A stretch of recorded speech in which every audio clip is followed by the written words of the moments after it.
Hello, everybody. I'm Shana Peshek, the Executive Director of the Machinists Institute.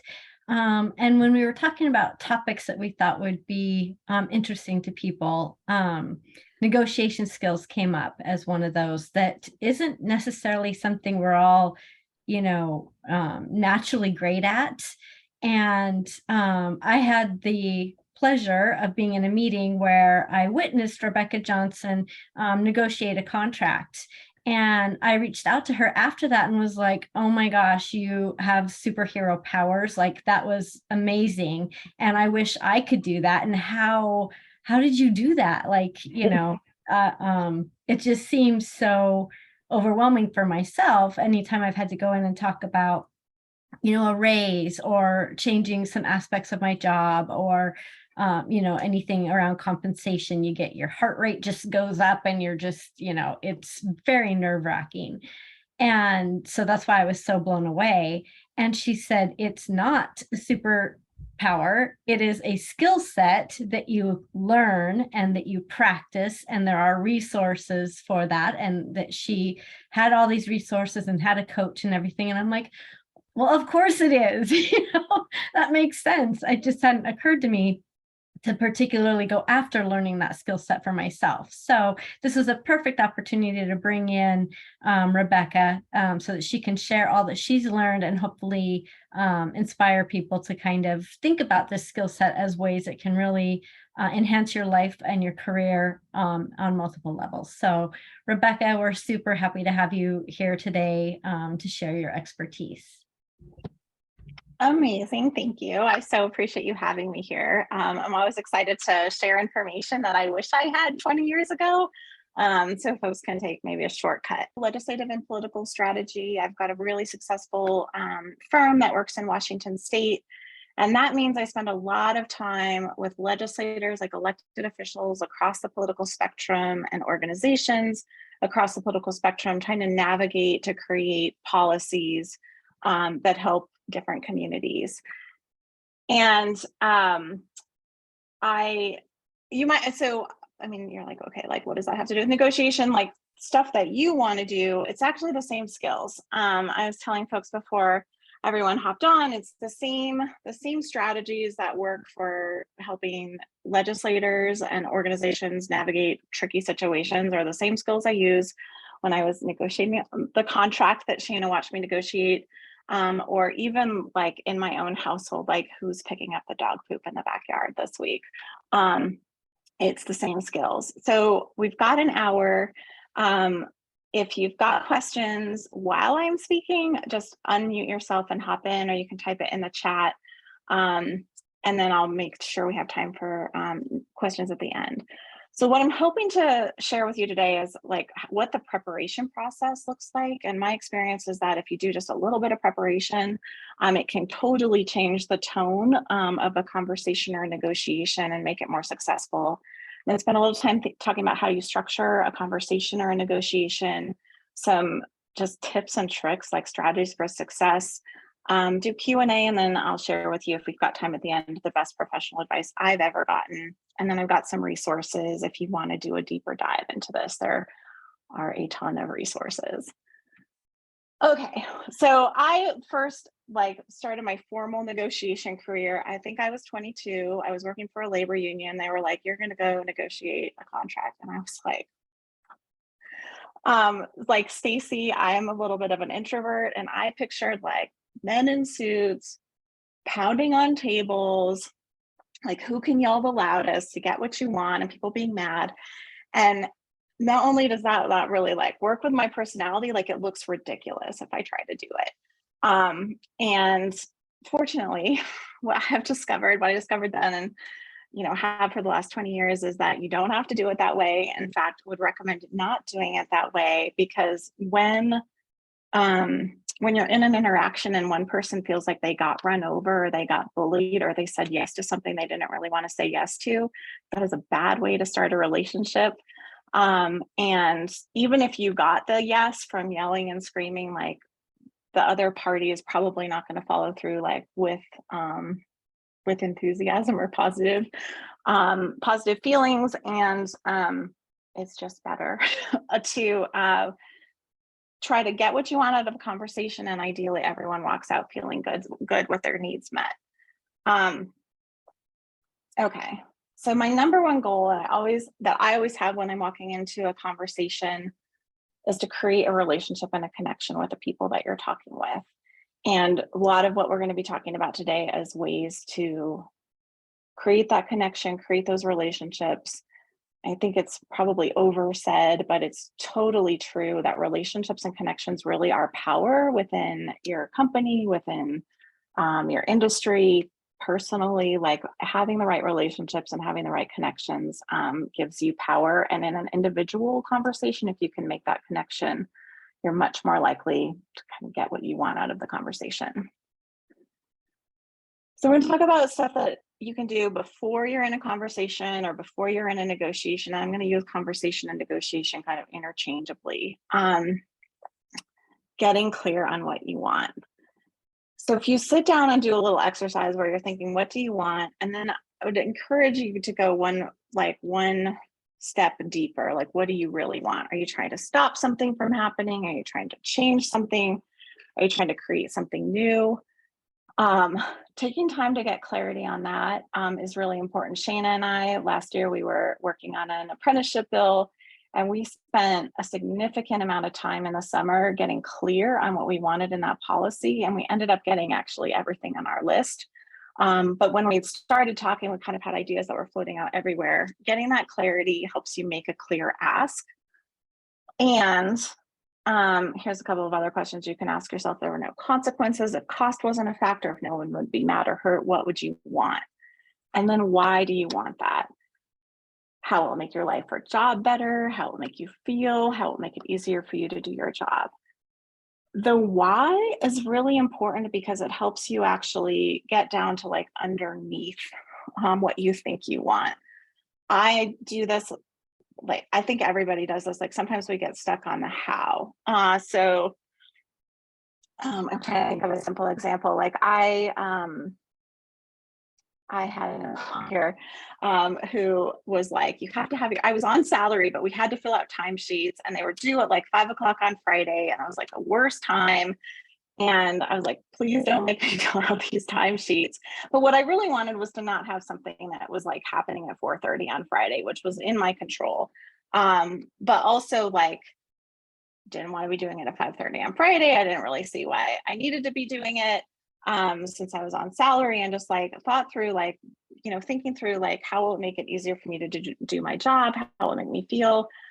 We ended up working out like I got a timesheet that was already filled out, and I just like hit the click submit button every week. So it was like this relatively small example, but thinking if it was just like, I don't want to do this timesheet, that probably would have been a non-starter in that conversation. If it was like, what I really don't want to be doing is like having to fill this out manually at 4:30 on Friday.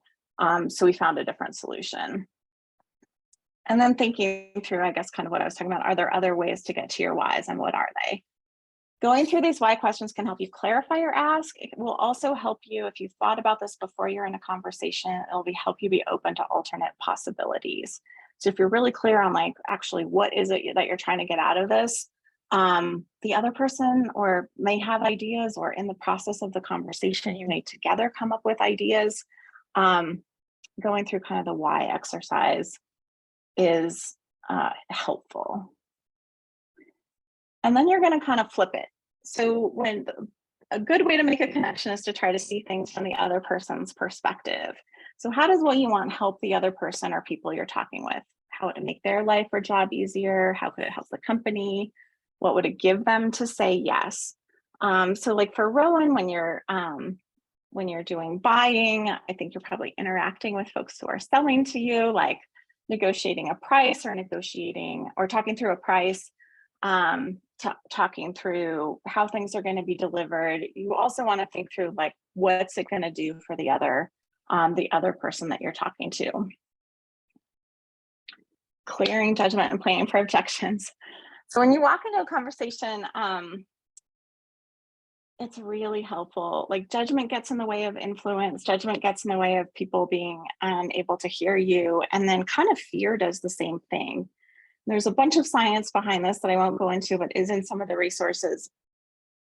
that I linked at the end, but like if you're uncomfortable or you have fear or you think the other person is kind of a jerk, that comes through in nonverbal language. You might be perfectly polite and lovely, but like our faces and our bodies, we'll say our faces now that we're in kind of the virtual world, like communicate what we're really feeling and thinking. So spend some time before you get into that conversation, like thinking, do I have beliefs that might get in the way of making a connection? Beliefs about the likely outcome of the conversation, like I'm asking for too much money for this product. I'm not sure they're going to be able to afford it. I'm really intimidated because this person has been in the industry for 20 years and I just started. I think they might be mean. Like anything like that, just listing it out. Listing it out sometimes will just clear it. Here's some like, they'll never say yes. I feel intimidated. Like I definitely still feel intimidated occasionally. And if I can write it out, sometimes that's enough to clear it and have that, like that energy or those thoughts, like not come through in the negotiation. But if that's not enough, you can ask questions like, is it like kind of challenge your own beliefs? Is it true? Is it really true? So you're going to be like, is it true? Like, yeah, that person really is a jerk. And I wish I didn't even have to have this conversation. But then you're like, is it really true? Like, could there be any other way to look at this? Do I really have all the evidence to make that judgment? How does it feel when I believe this? What would it be like if I never had this belief? And then what's the opposite? Going through this process really on any belief can like kind of help loosen the hold on it. So like, I think Mary's really a jerk. Why? Like, you know, because she like always has this like super angry look on her face. And then is it really true? Well, not sure. Like she could have other stuff going on in her life. Maybe it has nothing to do with me. I once thought somebody, one of my colleagues, was mad at me for like 6 months. I was like, why is Nancy so mad at me? Did I do something? Have I offended her? And then this is like so ridiculous, but it turned out she'd like had really aggressive Botox and it like kind of froze her face. And so like I wasn't able, like what I was picking up on was I wasn't picking up, what I wasn't seeing was like facial movements or like smiles, and I wouldn't even be able to tell you like what it is that your forehead does or your eyes do like when you're happy and listening, but I wasn't seeing that. So I thought she was mad at me. She was not mad at me. She just anyway, just a little bit of that. So there's always like, there can be like hilarious explanations like that or different explanations. It is easier to connect with someone if you don't have judgment about them. I'm telling you that story. Thank you. I feel silly sharing it, but I really did for many months wonder why my colleague was so pissed at me. Okay. And then you're going to think through objections they might raise and write a quick response. So Rowan is buying a product. You need them to give it to you 30 days faster than they say that they're going to. Like, what objections might they raise? They might be like, it's totally impossible, supply chain. This is what we agreed to when we started this contract 6 months ago. Like, you're going to write down each of those, and then you can write a quick response. You can either use the is it true process or kind of go back to what does this do for them. And this is helpful. So this and kind of like what does it do for them process are really helpful for prepping yourself for what perspective the other person or people might have. But we're not going to have to memorize all of this stuff. Like, this really is just kind of like a process to go through before you get into the actual conversation, because in the actual conversation, you're going to do a lot of questions and listening for answers to tell actually what their actual perspective is. So how to do the pre-conversation brainstorm with yourself. It sounds like a lot, what I just described. There's a number of steps. It does not have to take a long time. There is a whole time management theory, I think it's called Pomodoro, that has to do like you set a timer for 20 minutes and you do a task for 20 minutes. I feel that 20 minutes sometimes is too long, especially if it's something I'm kind of dreading to do. I can do anything for 7 minutes, it turns out. So I have run through kind of this pre-conversation brainstorm in 2 7-minute chunks. I could probably get it into 1 7-minute chunk. Just spending, I just set a timer on my phone. I like turn off Facebook and all my alerts, and I just like write it out for 7 minutes. I do a lot of stuff. Right now I'm really into writing by hand, but I've also used the notes function in my phone or on my computer. I've got these guys, which have now gone up to 75 cents. They used to be 33 cents. But just like my like composition book, these are all over my house. So sitting down, doing the brainstorm with yourself, I would recommend writing it out. Some people can do it just like thinking, writing it out or doing like a voice memo, I find helps it sink into your mind. And again, like the goal is not to memorize all this. The goal really is just to go through this process so you're clear and you can be more present when you're actually in the conversation. Okay, I'll pause there. Are there questions about that process before we move into actually like you're in a conversation? What do you want to do? Okay, I don't see questions. Rebecca, I just wanted to say how great your structure and format and sequences for preparing for a successful conversation. I think this is brilliant. So thank you. Oh, thank you. Okay, awesome. I'm glad this is helpful. It's time for the negotiation, and we're going to talk about how to make the most powerful connection. So the mindset that I like to walk into a conversation on that I like to walk into a conversation with is that I am on the same team. We are on team figure it out. The other person is like, we're going to work together to figure out a solution to the problem or figure out an answer to my ask. And that means staying curious. So some of the work around kind of clearing the judgment and clearing the thoughts you might have about outcomes helps you stay curious and approaching it from the other person's perspective. And my goal is to listen 80 to 90% of the time and talk 10 to 20%, because you're trying to connect to the other person. You're trying to understand their perspective. You did an exercise about what their perspective might be. We're also wrong a lot. So figuring out, like there's a famous negotiation exercise with an orange where two people are like negotiating over the orange. Have folks seen this? I can only see Stacy's face, but there's an orange. I'm negotiating with Stacy about the orange. Kind of super traditional, old school men in suits strategy is like split the difference. You're going to cut the orange in half. I get half the orange. Stacy gets half the orange. But if you get into the conversation, as the exercise goes, and this holds for real life, it turns out Stacy wants the peel for a recipe that she's using, and I want the flesh of the orange to make orange juice. We can both get what we want. But we actually have to be in conversation about what is it that we want? Like what are we trying to get in order to actually get to that outcome where everybody's happy? So for me, that means listening. Like I'm asking a question and I'm listening. Let's just say, and before I jump into this, let's just say like you didn't do any of the pre-conversation work. It's totally okay. You do just want to, like, your goal still is to stay present in that negotiation. And I'll do that. I mean, I'll do that whether or not I've done whether or not I've done the pre-work, but like breathing, feeling myself in the chair, knowing that I'm just here to be like a curious listener and learn about the other person. So you can be completely successful in a conversation if you haven't done the pre-work. I find it makes it easier to get to that space of just presence, but it's not fatal if you don't do it. Okay. Structuring a conversation. And I was writing this got a little bit complicated because it really is, you get into like an actual conversation, which is hard to figure out how to like describe how it works, but I think we all know because we do conversations every day.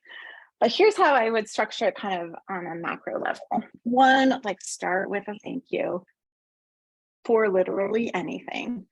Thank you for the time today. Thank you for this thing that you did 3 weeks ago. Thank you, anything. Gratitude and recognition are like a super fast way to make a connection, makes the other person feel good and makes them feel seen. And then I'll talk about like, what are we talking about today? And I try to frame it as like, we're having the beginning of a conversation, or I'll say, hey, like I want to ask you like your thoughts on a couple things this is what I have. Like, do you have anything else you want to talk about today? And then you're, finding out how they want or how they see this. The goal there, so actually I'll talk through this and then I'll go back up to the goals. And then we're going to talk about maybe some solutions and do some next steps, and then add a thank you at the end, and then I'll talk about the follow-up. But on the goals and how you're framing the conversation, I like to take the pressure off. Like the worst thing is if someone feels like you're going to try to make them say yes to something maybe they don't want to say yes to. And the examples I think of are like going to buy a car, which at least when you're walking into a car dealership, like you are actually wanting to buy a car. But I feel super intimidated when I walk in, like they're going to be throwing stuff at me that I'm not a car expert. I'm not sure if I'm going to need. And I feel like someone's going to try to make me say yes to something maybe I don't want or need. So that at least is a scenario where like I'm going in and I want something. I was at Lowe's this weekend, and the guys who sell solar panels, like I saw them from like a few miles away. I knew they were going to like try to talk to me about buying solar panels. I probably would love to have solar panels and would love to have more information, but I was like, that's a conversation I don't want to be in. Like, I don't want to do it. So, I try to not make eye contact and walk as fast as I can. That is not the vibe that you want in a negotiation. So if you can take pressure off, like this is the beginning of a conversation, I'm just curious about your thoughts. It helps the other person feel like we're in a scenario where we're in a conversation, not a pressure. Oh, you have a situation this week that this is so helpful for. Jody, do you want to share it with us?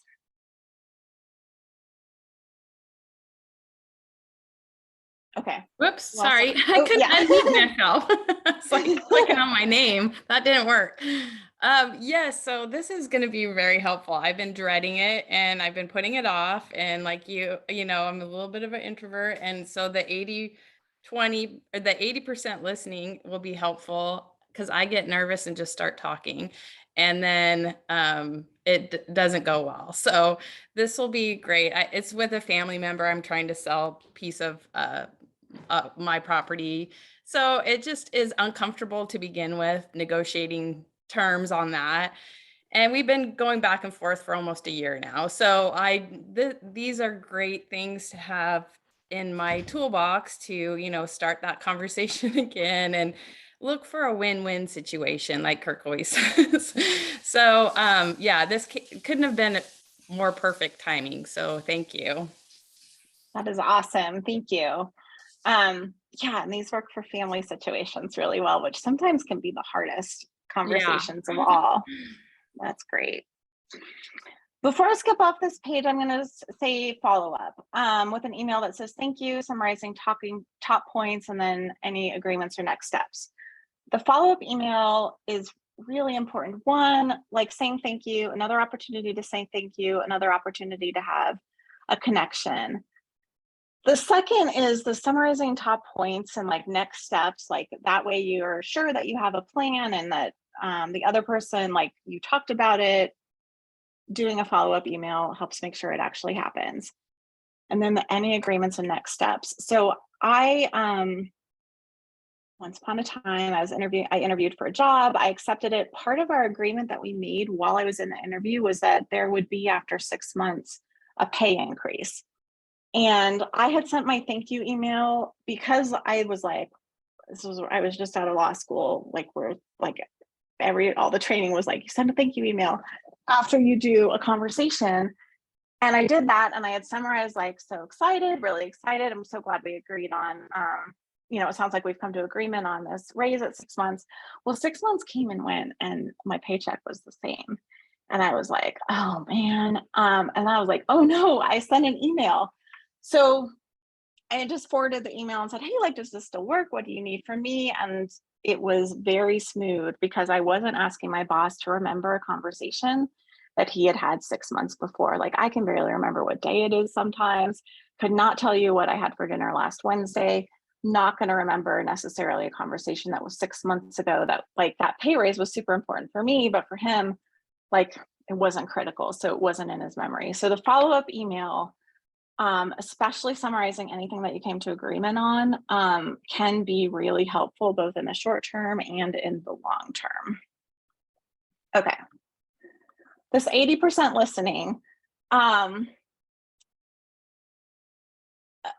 sometimes you can just like start out the conversation and say, what are your thoughts? Other times it's helpful to ask questions. And I gave some examples here, like what are some of the biggest challenges you've seen? Rowan, I keep coming back to your like buying situation, like what's happening in the market right now? How are things going? How could this work? Sometimes, you know, I'll come up with an idea and it has been talked to death and like people have already tried it in the past and it didn't work. So you can do this in your pre-planning too, is just kind of like prep yourself with some questions that you might want to ask. I find that once you're in a conversation, people will usually just talk and you can like just give them encouragement and they'll keep talking. One thing you'll notice on this list is that there is not a question that starts with why. And the reason for that is that when you ask somebody why, it seems like that just like puts people on the defensive, like asking them to justify something. The good news, so I would recommend steering yourself away from why questions. Good news is you can translate almost any why question into a what or a how question. So if I'm like, I think we should paint the room, or Stacy says to me, we should paint the room blue. I'm like, why blue? God, like, so I could either say why blue or like, hey, like, okay, like, how would that work? Like, what would that do for this room for it to be blue? So you just want to, if you have a why question in your head, think about how you might translate it to a what or a how. The other reason for the questions and kind of the 80-20 or 90-10 listening, talking is our brains are passive. And unfortunately, right now, I feel like I'm doing a presentation, but our brains go passive when it's a presentation, but active when you're actually engaging in a conversation or your brain is like asked a question. So people are going to engage more meaningfully if there are questions and they're answering and they're like doing a thought process to think about how would this work, or what solutions might we come up with. Okay, so we've done like, oops. We've done kind of the framing. We've spent a significant percentage of the time of this conversation listening. And then at the end or throughout, you're gonna like reframe what you're hearing from them and do kind of the ask like through their perspective. So like super secret, I think it's on a future slide too, but this, it seems like, is that right? Like sentence structure works really well because it helps the other person be seen. So like Stacey's like, I want the room to be blue. I'm like, oh, seems like you really see merit in this room being blue because it could, you know, give us all a sense of calm and peace. But you're not sure if we should expand this room. Is that right? And if you're able to reframe, like restate somebody's idea back to them, they'll either say, yes, that's right, you really heard me. Or if you happen to be wrong, they'll be like, no, that's not what I meant. And then you'll have more clarity on what their perspective is. And then if you're getting objections or if you're feeling like they're like not yet ready to say yes, finding out like what information do they need, like what other things should we be thinking about, do we need to talk to other people, like just identifying where there are next steps to be taken.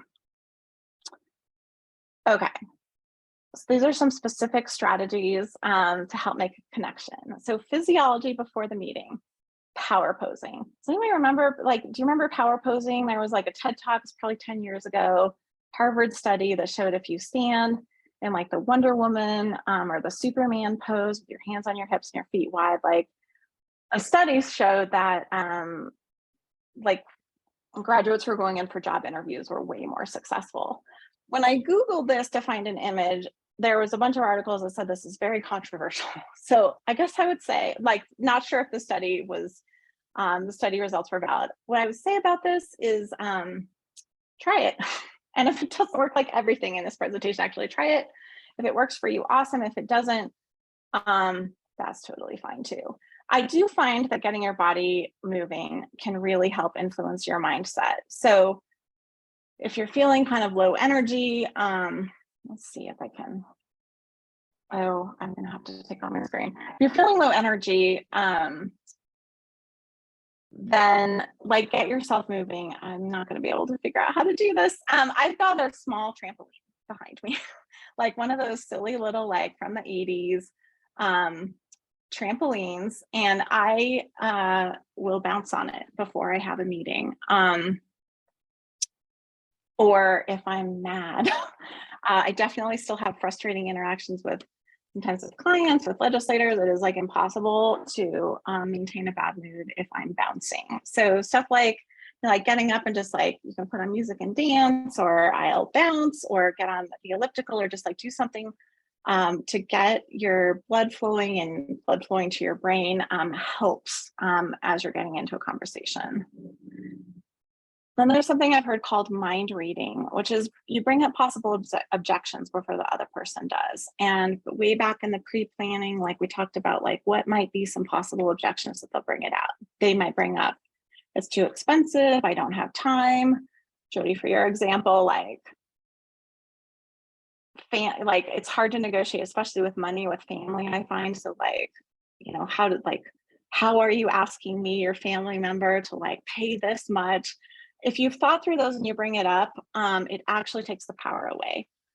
When it's like I feel like we have a tendency or a thought that like avoiding it will make it not real. But actually, if you call it out and say, hey, like you might be thinking that this is going to be too expensive, or you might be thinking that this will take too much time, or you might be thinking that this isn't worth it.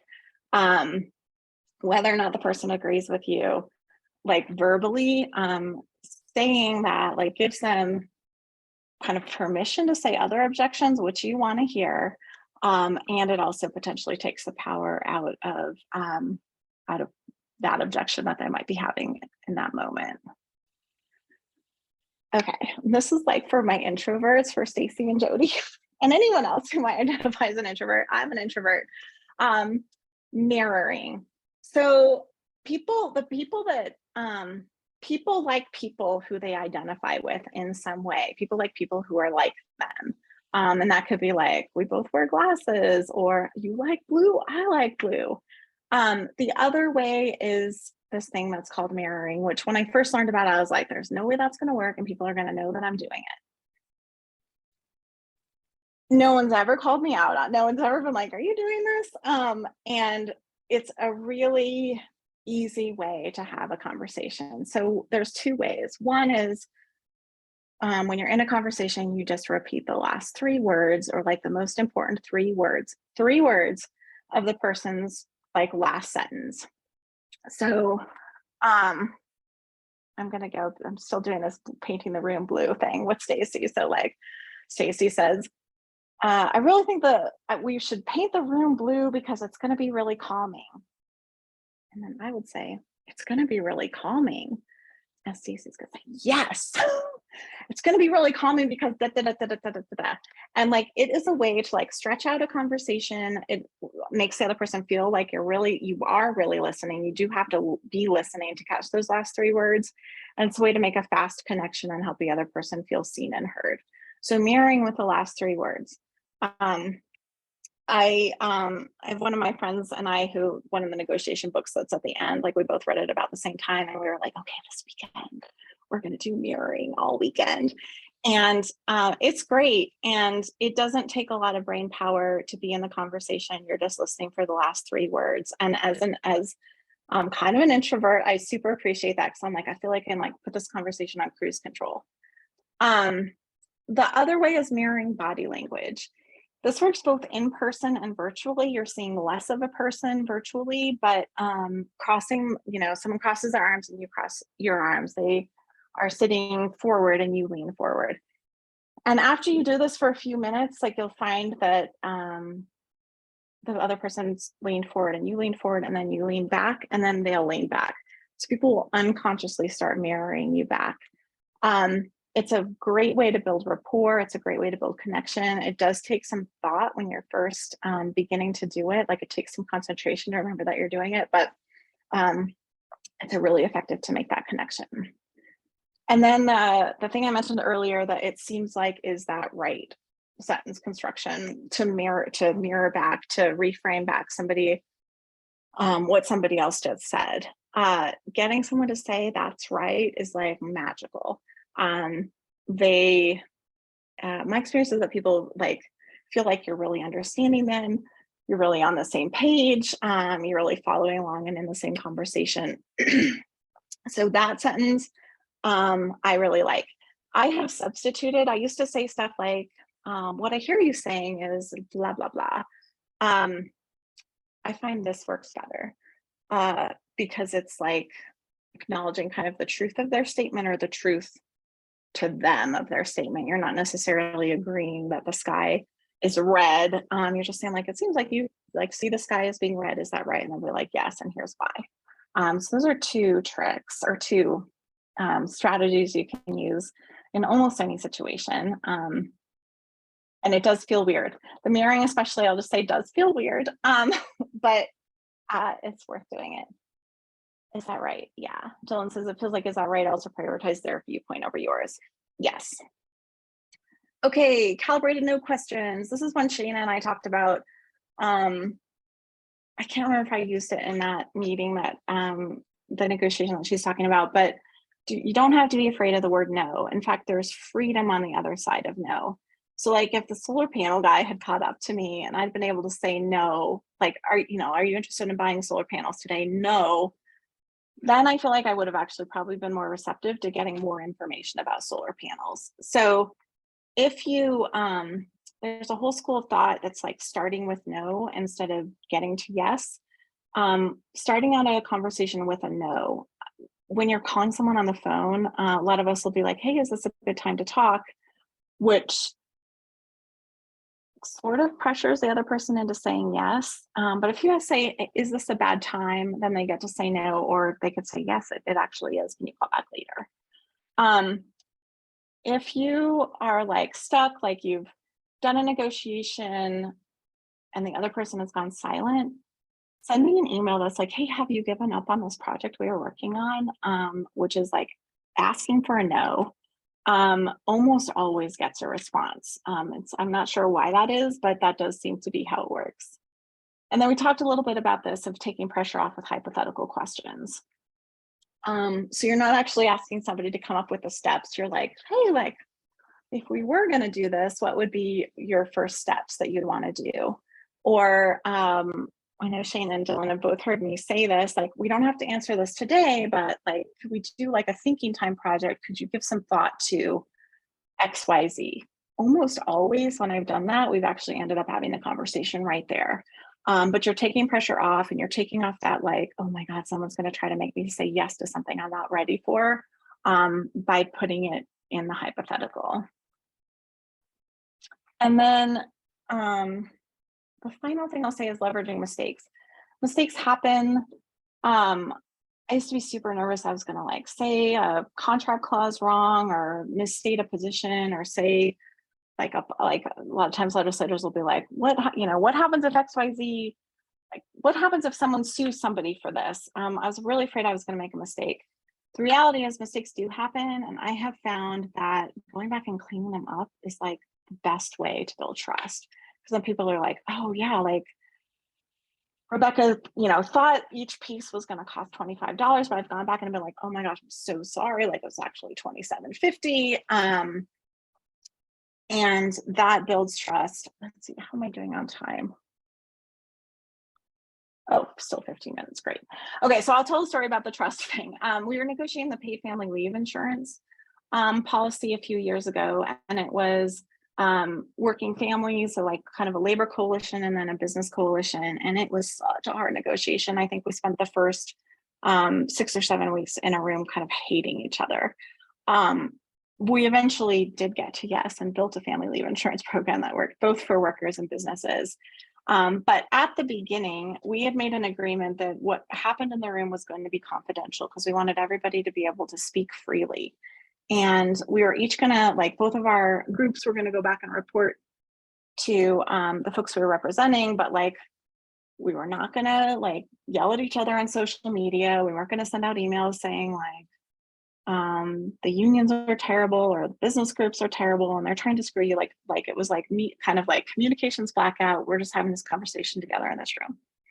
And we made that agreement. It was like maybe 10 days later, it was a Saturday morning. I'd had only half a cup of coffee. And someone sent me a link to a tweet that had like a link to a document that was basically all of the notes from our last negotiation meeting. I was like, this is this huge violation of trust. Like, how the hell did this happen? We agreed on this. I'm so mad. I would not I was not in a great state when I like texted the senator who was in charge of negotiations on the other side and the head of the Association of Washington Business and was like, what the fuck just happened? And I got calls back from both of them within 20 minutes. They were like, we're so sorry, we're taking care of it, we'll get it taken down. It was down within 90 minutes. And I felt really good about like, I raised an issue. It was a mistake, they took care of it. And that made it easier when like a couple weeks later, my side, like one of our organizations sent out a super hateful email about like, don't let, I was on the labor side, like, don't let business like take this away from you. And I like, it clicked into my email probably also on a Saturday morning. I was like, oh my God, this is really bad. And I called them, I was like, I just saw this, I'm taking care of it, I'm really sorry. And I would say that that interaction of each of us making a mistake and then going and fixing it was probably the biggest trust builder that happened in those first few weeks of negotiation. So all of this is to say, like, do not be afraid of mistakes. I'd almost tell you to intentionally make one, but like I don't have to because they happen. And it's okay. It will actually help you build that trust and rapport. Okay. Before we go to my number one best professional advice I've ever gotten, are there questions or thoughts?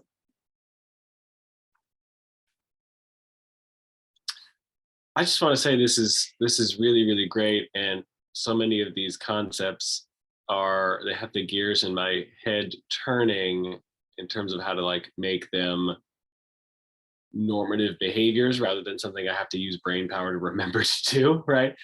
And I think especially this last piece on leveraging mistakes to build trust is one of those things that I think probably takes folks the most training to learn how to do, because I think a lot of folks, when they make a mistake, either become defensive or they sort of like overreact and over apologize and things like that. Do you have any guidance on, when a mistake is made, like clearly what to do is leverage it to build trust, but are there reactive behaviors that you would say, don't do this, don't apologize 50 times, anything like that?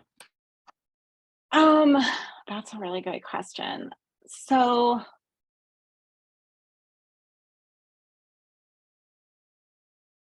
well, I guess I have a couple thoughts. One, and kind of, I guess, speaking to some of the women on the call, as a professional woman, I trained myself never to say I'm sorry. Like there was like a whole, it's probably still out there, like you should never apologize because that shows weakness. And I would say the last couple of years, I've been like, actually, I feel like apologizing. I'm going to apologize. I would apologize. Probably not 50 times, Dylan, but I think saying like, I'm so sorry, like this happened, even if it wasn't a mistake that you personally made, like just being like, oh my gosh, like this happened and I am really sorry that this happened, it's powerful to be able to say that. I would say not to do them with a mistake, like try to cover it up. Like it just, it always seems like the act of like covering up or trying to hide something just creates so many more problems than that whatever the initial mistake was. So I would say as fast as you can, go tell the person, like, I said this, I'm so sorry. Like I went back and checked with my folks, owning the mistake. Yeah, owning the mistake is trust. So sorry, this happened. Here's what I'm doing to fix it, or here's the actual right information, or I have so many examples of like, I had a client or the organization I was working for, like posted something mean about somebody else. Like just going back and being like, I'm so sorry. And like, we're going to work to make sure this doesn't happen again. And if it's a mistake like that, where it's like something that was aimed at somebody or could have harmed somebody, it's like, and here's what I'm doing, here's what I'm doing to help make sure this doesn't happen again. Like on the family leave negotiations, I reviewed every email that went out after that. to make sure that we were being true to what our agreements had been. So owning the mistake as fast as you can with the right people. You can also ask the other person, like, hey, like, what would it take to make this right? What do you need from me now? Does that answer the question, Dylan? Absolutely, yeah. Okay. And then you also said, like, how do we like systematize this and make this not use brain power? It won't use brain power as you do it more. Like the first few times, or you got to like be like, okay, I'm doing this pre-conversation like work. Now I can just sit down and grab one of my like composition books, and I'll just like jot down my notes really fast. It gets easier as you practice. It's a muscle. Any other questions or thoughts? Well, I just want to say thank you, because I've spent my career learning good and great communication skills, and you just put them like you just put them out there so easily. This is like a master's course. So this is not easy information to find, and I love how you put so many great ideas together in such a short format. So I think everybody here is benefiting from this information. I just wanted to say how great it was. I am so glad. Here are some resources if you want to go deeper. Never Split the Difference. If you're going to only read one of these, Never Split the Difference by Chris Voss is my favorite negotiation book. And it really focuses on a lot of the tactics. You'll see some of the things I brought up today, tactics while you're in a conversation. The book is great. The audiobook is good. There's also a ton of free content. Chris Voss does a lot of stuff on YouTube. Like, he's got a lot of videos that I love listening to. His voice is great. You can kind of hear how he was like an FBI hostage negotiator that did it differently. So Chris Voss book is great. These two Cialdini books, Persuasion and Influence, they are huge. They are like super thick books, really dense. They might feel a little bit dated because at least the Influence book, I think, was written in the 80s, kind of for salespeople. But I really, it's good information. And then he doesn't work for everybody, but Tony Robbins of infomercial fame, I like Tony. So he's got this course called Mastering Influence. You can buy it, or I'm pretty sure it's also available free on YouTube. But those are some good resources if you want to go deeper. I'll share the number one, thank you, Dylan. The number one piece of professional advice I ever got was from my contracts professor, my first year of law school, Kate O'Neill. I think she said this probably on our second day of class. I could not tell you a single other thing I learned in that class, but this one has stuck with me. And it was, don't be an asshole. Because you will be seeing these people that are in this class with you for the rest of your life. And what you do here in this room, law students are kind of jerks. They can be competitive, stressed out jerks. She's like, whatever you do in this room, whatever you do with your classmates, like, they will remember it and you will be encountering them in the future. So just don't be an asshole. And I will say that has definitely held true with my law school colleagues, and it's held true in like every professional arena in my life.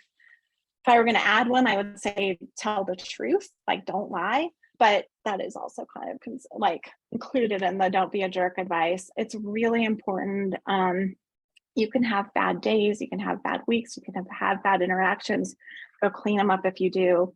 And I would say the opposite is also true. So Shayna and I started working a year ago. I never met Shayna before. I never worked with her before. Shayna works really closely with one of my best friends, Carrie Pierce.